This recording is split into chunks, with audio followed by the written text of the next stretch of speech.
Shalom, everybody, from Interfaithfulness, where we're building bridges, where history builds walls. Years ago, when I was a young lad, and when I was even a young teenager, my father would occasionally say to me, Kavod es avicha v'simechu, which in his Ashkenazi accent meant honor your father and your mother.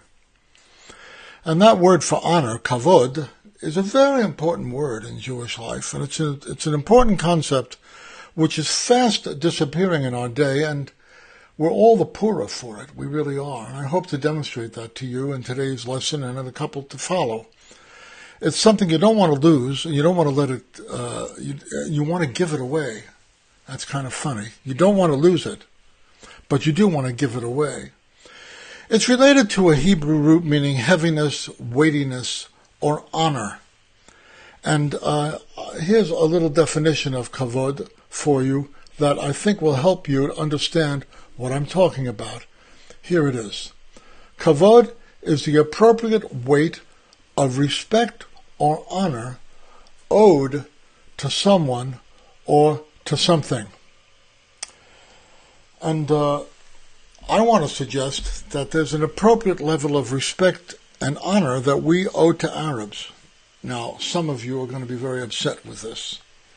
We're living in a day when we have in our Congress two Arab Congress people who are upsetting a lot of us. And the last thing, well, one is actually Sudanese, the other is Palestinian. Rashida Tlaib is a Palestinian on both sides of her family, and she's an Arab. And many of us are very upset with her and the things she says. But I would say to you that regardless, we owe her respect and honor. We owe her kavod. And you're going to ask me, for God's sake, Rabbi Dalman, what are you talking about? I'm talking about Genesis 21. So I'm going to look at Bereshit in Genesis 21. This is where Yitzchak is born. Abram and Sarah have been waiting for Yitzchak for many years, for at least 25. Abram is over 100 years old now, and Yitzchak is born, and then he's circumcised. We see that in this chapter. And then 4 or 5 years later, he's weaned. And this is a big deal in that culture, because that means that he's probably not only old enough to eat solid food, but he's more likely to survive now that he's come through infancy. And there's a feast. And during the course of the feast, Sarah sees Ishmael, Abram's son, through her handmaid Hagar, Ishmael teasing or in some way mocking Yitzchak, and Sarah is not pleased. And she tells Abram, I want you to get rid of them both. And Abraham doesn't want to do that. He doesn't want to do it at all. As a matter of fact, he loves Ishmael. But God speaks to him. And we read this. Avraham became very distressed over the matter of his son, but God said to Avraham, don't be distressed because of the boy and your slave girl. Listen to everything Sarah says to you, because it is your descendants through Yitzchak who shall be counted covenantally. Yitzchak will be the heir of the covenant. However, next verse, Genesis 21, verse 13. But I will also make a nation from the son of the slave girl, since he is descended from you.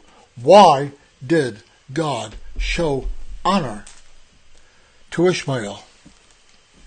Because he was Abram's son. And my friends, we should show honor to Arabs because they are descendants of Abraham. And even if we don't like what they do, and certainly God knew that some generations later, Abram's great-great-grandson, Joseph, would be sold in slavery down to Egypt by Ishmaelites. He knew all of that. But we should show honor to Ishmaelites, the Arab peoples, because they are Abram's descendants. And we find here again this issue. If God honored Ishmael as Abram's offspring, shouldn't we honor his descendants for the same reason? you're going to find Rashida Tlaib and Miss Omar upsetting you a lot. But never lose sight of the fact that these people are, especially Rashida Tlaib, is related to Ishmael and therefore deserves some measure of honor. I want to leave you with one more thought. And this comes from our experience in a think tank that I founded called Hashivenu. This is a principle that we try to follow, and which I suggest that all of us should continue to follow. Because all people are created in the image of God. How we treat them is a reflection of our love and our respect for Him. Therefore, true piety cannot exist apart from human decency. So especially when you meet people you don't like, people who say things that you don't like, that you hate, that you despise, whatever, people who do things that are terrible, remember, they're still made in the image of God. And how we treat them is a reflection of our love and respect for Him.